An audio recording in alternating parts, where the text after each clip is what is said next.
ஓம்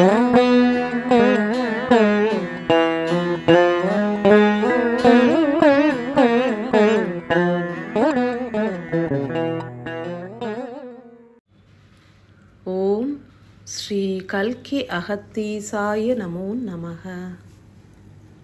ஈசனின் அடிதொழுதே அகத்தீசன் உரைக்கின்றேன்.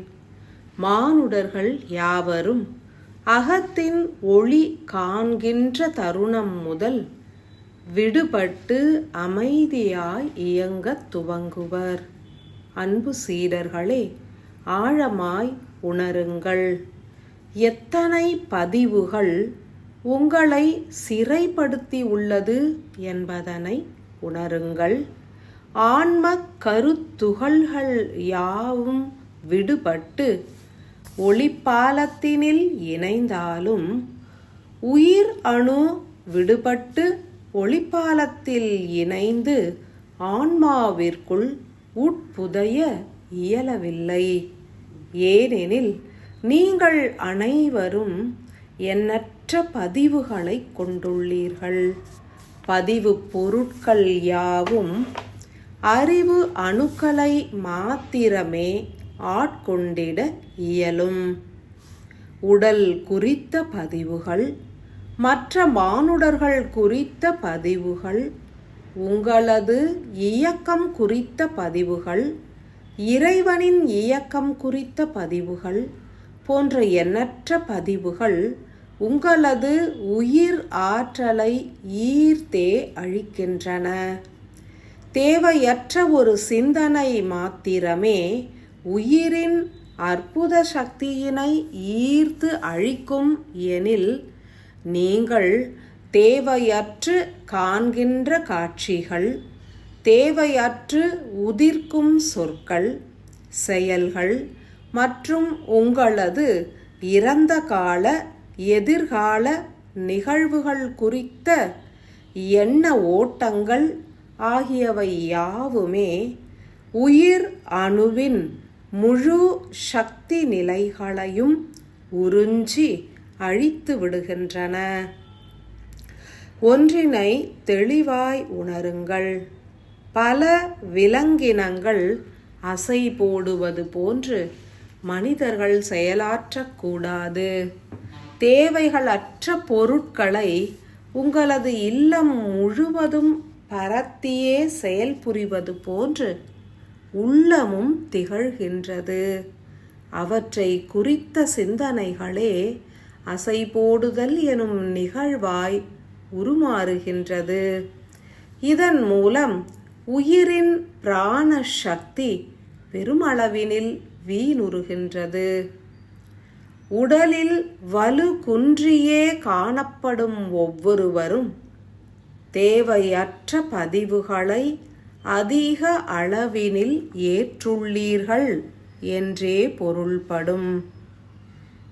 108 சீடர்களின் இல்லத்தினில் யாம் வீற்றே செயல்புரிகின்ற காரணத்தினால் உங்களது புற இல்லமாகிய வாழ்கின்ற வீட்டினிலும் அக இல்லமாகிய ஆன்மா மற்றும் உயிரின் நிலையினையும் யாம் கண்காணிக்கின்றோம்.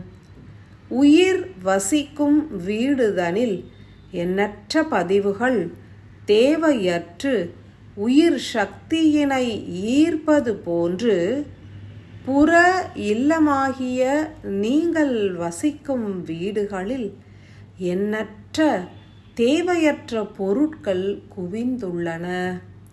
உணவுப் பொருட்களை சேகரிப்பதற்கும் உணவுப் பொருட்களை சமைப்பதற்கும் சமைத்த உணவினை பாதுகாப்பதற்குமே எத்தனை சாதனங்கள் குவிந்துள்ளன. அமர்வதற்கும் உறங்குவதற்கும் பல்வேறு மாயப் பொருட்கள் நிலைக்கின்றன. நீர், காற்று போன்ற இயற்கை வஸ்துக்களையும் கருவிகளின் துணை கொண்டே ஏற்கின்றீர்கள். அனைத்தினையும் கடந்த நிலையில் ஒளி ஒலி காட்சிகளை அருளும் கருவிகளை சிவனாரின் கரங்களில் பதிந்த திருவோடு போன்று சுமக்கின்றீர்கள்.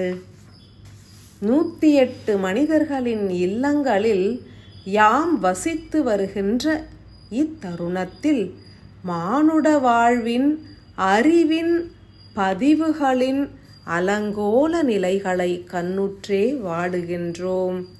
அறிவின் உச்சம் அழிவினை பெற்றுத்தரும் பதிவுகளின் ஆட்சி உயிரினை அழித்து ஆன்மாவானது விண்ணேறிட இயலாது தடுத்தாட்கொள்ளும். அனைவரும் யாம் அருளுகின்ற அறிவுரைதனை ஏற்க வேண்டும். ஏற்புடையோர் பயன்பெறுவர். அனுதினமும் நீங்கள் புறத்தினில் பயனுறுத்தும் எண்ணற்ற சாதனங்களின் பயன்பாட்டை குறைத்துவிட முயலுங்கள். இறுதியில் பயனற்றவை அனைத்தும் வெளியேறட்டும். இயன்றவர்கள் அனைவரும் முதலில் நிலத்தினில் அமர்ந்திட முற்படுங்கள். நிலத்தினில் அமர்ந்து உணவு அருந்துங்கள். நிலத்திலேயே கிடந்து உறங்குங்கள். இதன் மூலம் மூளை பகுதியில் பல பதிவு பொருட்கள் நில சக்தியினால் ஈர்க்கப்பட்டு அழிக்கப்படும். 48 தினங்கள் இவ்விதம் செயலாற்றினால் பல தேவையற்ற சிந்தனைகள் உதிர்ந்திருப்பதனை காணலாம். உயிர் சக்தியும் பெருகியிருக்கும். யாம் ஈர்த்தே அருளுகின்ற விண்மீன்களின் ஆற்றல்களை உங்களது உயிரும் உடலும் சேகரிக்க வேண்டும் எனில் முதலில் பதிவுகளை துறந்து வெற்றிடத்தை பெருக்க வேண்டும். இச்செயலுக்கு துணை புரியவே யாம் ஓர் அற்புத சக்தி வாய்ந்த காவல் தெய்வத்தினை நாடியே ஈர்த்து அருளுகின்றோம். அதன் மூலம் உங்களது நிலத்தின் மீதான தொடர்பு பெருகும், பதிவுகள் உதிரும், வெற்றிடம் பெருகும், உயிர் சக்தியும் அதிகரிக்கும், கர்ம வினைகளும் நீங்கும். நிலத்திற்கான காவல் தெய்வங்கள் பல உண்டு. அவற்றின் அதிபதியாய் விளங்கும் ஸ்ரீ பூதேவி எனும் சக்தியின் அம்சமான ஆற்றலை யாம் யாசித்து பெற்று அருளுகின்றோம். அனைவரும் ஸ்ரீ பூதேவியினை வரவேற்று பூஜித்து நிலத்தோடு கொண்ட தொடர்பு அதிகரிக்க வேண்டும் என்றும், நில சக்தியின் மூலம் பற்பல பதிவுகள் அழிவுற்று மனம் ஒடுங்கி வெற்றிடம் பெருகி உயிர் சக்தி பெருக வேண்டும் என்றுமே பிரார்த்தியுங்கள். அதீத சக்தி கொண்ட பூதேவி எனும் பூமாதேவியானவர் அவதார சக்தி ரூபம் ஆவார். இருப்பினும் நிலத்தினை காத்திடும் ஓர் காவல் தெய்வமாகவும் எண்ணற்ற காவல் தெய்வங்களின் தலைவியாகவும் செயலாற்றுவதன் மூலம் அளப்பரிய சக்தியினை கொண்டுள்ளார். அவரது சக்தியில் 100ல் 1 பங்கு ஆற்றல்களை கூட 108 மானுட ஆன்மாக்களும் இணைந்தும் பெற்றுவிட இயலாது. வீரியமான மின் அலைகளை கொண்டவர். எனில் நீங்கள் எந்த அளவிற்கு துறக்கின்றீர்களோ அந்த அளவிற்கு உங்களது வெற்றிட சக்தியினை பெருக்கி அதனுள் தனது அபூர்வ சக்திகளை நிறைத்திடுவார். இதன் மூலம் உலகில் வாழ்கின்ற பல்வேறு ஆன்மாக்களை ஈர்க்கும் அதீத மின் சக்தியினை நீங்கள் பெற்றிடலாம். உங்களது உடலிலிருந்தும் வெளிப்படும் மின் சக்தி எனும் வெப்ப அலைகள் அதிகரிப்பதனை உணரலாம். வெற்றிடம் பெருகுவதினால் ஆழ்ந்த அமைதியும் மௌன நிலைகளும் எளிதாய் பெருகிடும். அபூர்வ சக்திகளும் ஆட்கொள்ளும். ஸ்ரீ பூதேவியின் ஆசிகள் பெருகட்டும்.